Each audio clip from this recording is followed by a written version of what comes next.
ఓం శ్రీ మహాగణాధిపతయే నమః. శ్రీ గురుభ్యో నమః. శ్రీరామచంద్ర పరబ్రహ్మణే నమః. మాతృదేవో భవ, పితృదేవో భవ, ఆచార్య దేవో భవ. భగవద్భక్తులారా, ఈరోజు మీకు ఒక విశేషమైన పర్వదినాన్ని గురించి పర్సా టీవీ ద్వారా తెలియజేస్తున్నాను. సోమవారం అంటేనే అందరికీ మహాశివుడు మనసులో నిలుస్తాడు. శివాలయానికి వెళ్ళడానికి సిద్ధమవుతారు. సోమవారం శివారాధన, శివాలయ సందర్శన విశేషమైన ఫలితాన్ని ఇస్తాయని ప్రత్యేకించి ఎవరికి చెప్పనవసరం లేదు.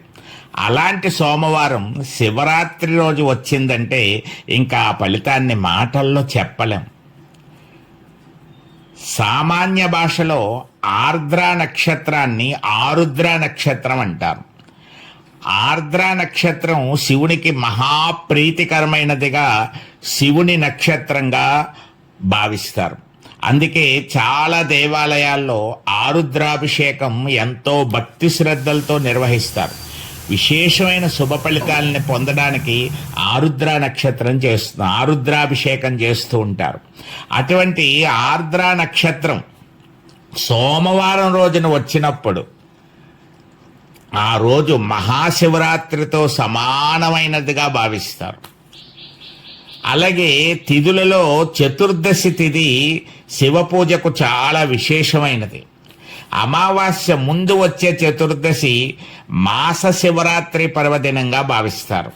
అంటే శివరాత్రి అంత ఫలితాన్ని ఇస్తుంది చతుర్దశి పూజ అంటారు.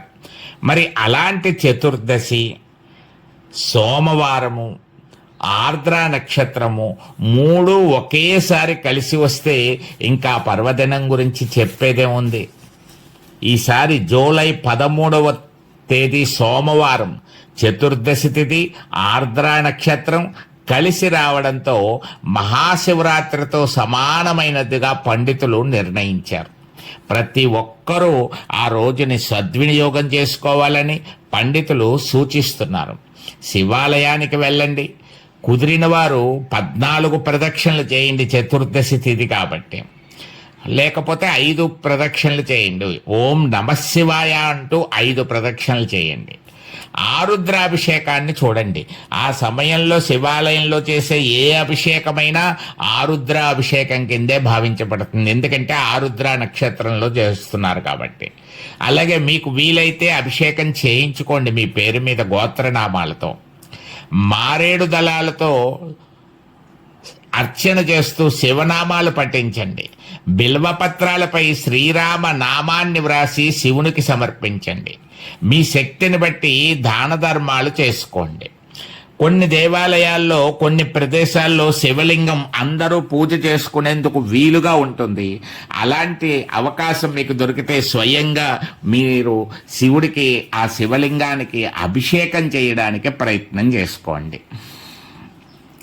కుదిరిన వారు సాయంకాలం వరకు ఉపవాసం ఉండి ప్రదోష దర్శనం అయిన తర్వాత భోజనం చేస్తే ఇంకా విశేషమైన ఫలితం.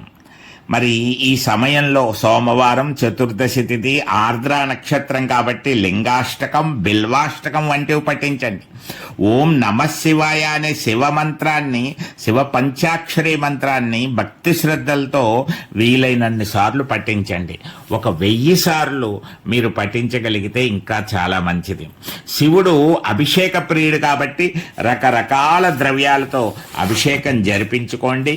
ఆ రోజు సోమవారం సాయంత్రం మరొక విశేషం, 6 గంటల నుంచి 7 గంటల మధ్య కాలంలో అమృత కాలంగా పంచాంగాల్లో పేర్కొనబడింది. అందువల్ల అది ప్రదోష వేళ. శివుని దర్శనానికి, శివనామ స్మరణకు చాలా విశేషమైనటువంటిది కాబట్టి ఆ సమయంలో శివాలయంలో దీపారాధన చెయ్యండి. మంచి ఫలితాలు పొందండి. ఒకవేళ శివాలయానికి వెళ్ళడం వీలు కుదరని వారు, దూరంగా ఉన్నటువంటి వారు మీ ఇంటి దగ్గరైనా సరే చక్కగా శివనామాలు పఠిస్తూ దీపారాధన చేసి ఆర్ద్ర నక్షత్రం చతుర్దశితో కూడి వచ్చిన సోమవారం అందించేటువంటి విశేషమైనటువంటి శుభ ఫలితాలన్నీ పొందవలసిందిగా మీ అందరికీ విజ్ఞప్తి చేస్తున్నాం.